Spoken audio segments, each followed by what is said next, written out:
All right, we're good to go from my perspective. I gotta sneeze. So you're going to do a soft field landing? I would do a soft field landing, yep. In the process of doing the soft field, why don't you demonstrate a little bit of a forward slip as you come in?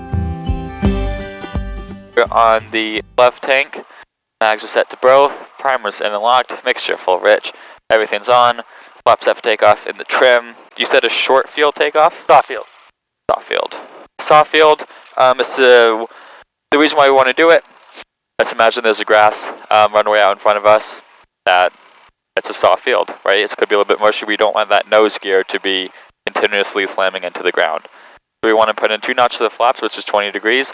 Also, from this 25 degrees. Also, when we roll out, we're going to simulate that we're on the grass runway. So pitch, bring the yoke all the way back to your stomach. Keep that nose wheel, keep the weight of the nose wheel off the ground as much as you can.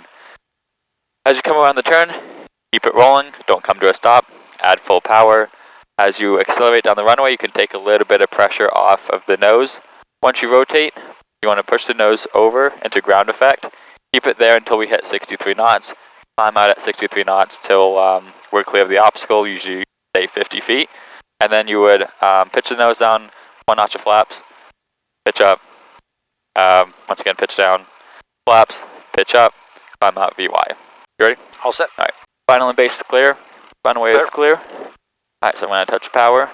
I have the yoke all the way back, trying to keep as much pressure off the nose wheel as I can. I'm going to keep it around the turn. I'm not going to come to a stop. At full power, lined up. Throttle set. Airspeed is alive. You can see that nose wants to come up, so I'm just going to relieve some of that pressure.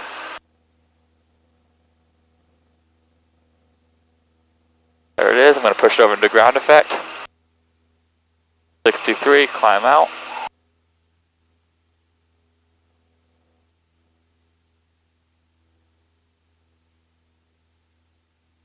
Alright, we're above the obstacle, push the nose down.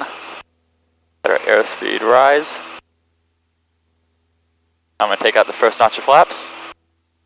Pitch up too, you can see our nose kind of drop there, we lost some lift. And then last notch of flaps out and pitch up, climb out at VY. Excellent.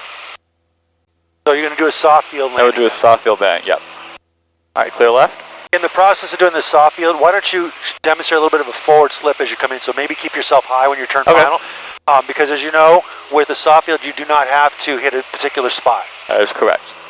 Talk to me what you're doing in the pattern here. So when you turn downwind, the runway should be about 2/3 of the way up your wing. So we're kind of a good distance here. Also, with being here in Laconia, between these 2 mountains is a good reference point to use. I have my power at cruise power. Once we get abeam the runway numbers, I'm going to bring the power back to 1500 and put in my first notch of flaps. Alright, so I'm going to beam the numbers. I'm going to bring the power back to roughly 1500. Doesn't have to be exact. I'm going to pitch up a little bit because there we go, below 103. I'm going to put in that first notch of flaps. I'm going to hold the nose up to about 85. There's 85, then I'm going to relax the nose. I'm going to turn base now because you said to come in a little bit high. Yeah, just so you can demonstrate the forward slip to me as well. And I want to maintain 80 coming around this base turn. I'm going to try to keep it here because I think this is a good height to do a slip, a forward slip. All right, so you can see we're high. There's a couple things we can do, right? I'm going to put in that last notch of flaps, but we're still high. So I'm going to get lined up here in center line with the runway center line. I know the winds are coming from roughly this way, so I'm going to put right aileron into the wind. I'm going to stomp on the left rudder. And I want you to watch our VSI. And I want to hold 70 coming down this entire way. So I'm going to pitch for 70. Look at our VSI, we're about 1,000 feet per minute. You can see it was just sinking like a rock. I'm still maintaining that 70. I'm still holding that in. So now we're going to get there. I'm going to add a touch of power, just kind of arrest our sink. And we're just going to hold it off.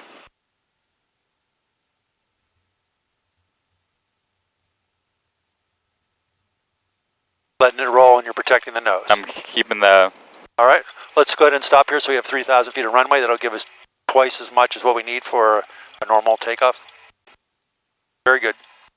Do you have a check ride coming up soon? Make sure to check out my private pilot practical test check ride prep guide. that I put together based on my thousands of hours of given flight instruction. It's designed to help my students make it through their check rides on their first attempt. And if you have a check ride coming up, it may help you out in making sure that you pass your check ride on your first attempt.